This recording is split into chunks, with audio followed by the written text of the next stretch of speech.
এখনও সরকারিভাবে প্রার্থী হিসেবে নাম ঘোষণা হয়নি। তার আগেই এদিন তমলুকে পৌঁছে গেলেন অভিজিৎ গাঙ্গুলি। বর্গভীমা মন্দিরে পুজো দেন, যান বিজেপি অফিসেও।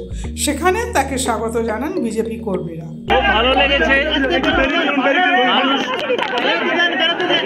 মানুষজনের যে আন্তরিকতা অভ্যর্থনা আমি পেলাম, সেটা আমাকে অভিভূত করেছে। খুব ভালো লেগেছে। আমি আজকে এখানে পুজো দিতে এলাম, তারপর দেখা যাক ওখানে লিস্ট বেরোবে। বিজেপির ওপর মহলে এতে হয়, আমার তো কিছু করার নেই। এটা তারা যেভাবে ঠিক করবেন সেভাবেই আমাকে মানতে হবে। সেইভাবে সেটাই ভালো লাগলো।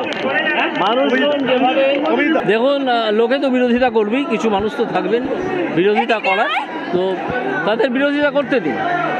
কিন্তু আমার একটাই আপনাদের কাছে আবেদন থাকবে, চারিদিকে সারা পশ্চিমবঙ্গে একটা বার্তাই ছড়িয়ে দিন যে তৃণমূলকে একটি ভোটও নয়।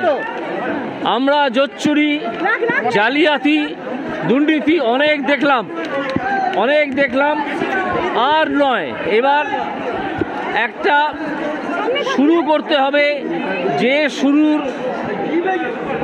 দিন আসছে, এই লোকসভা ভোটের দিন। লোকসভার তো প্রচার হবেই, তার সঙ্গে সঙ্গে মনে রাখতে হবে যে এই দুর্নীতিগ্রস্ত সরকারকে সরিয়ে আমাদেরকে 2026 সালে বাংলায় ক্ষমতায় আসতে হবে।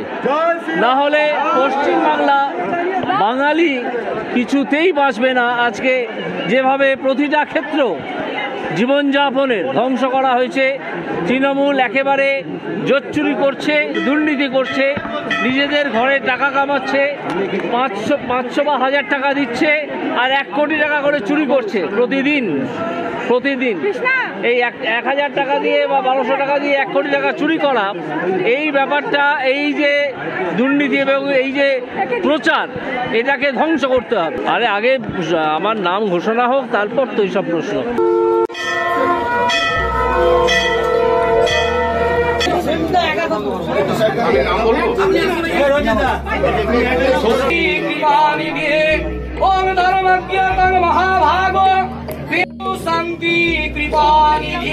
ব্যুরো রিপোর্ট, সূত্রকার সংবাদ।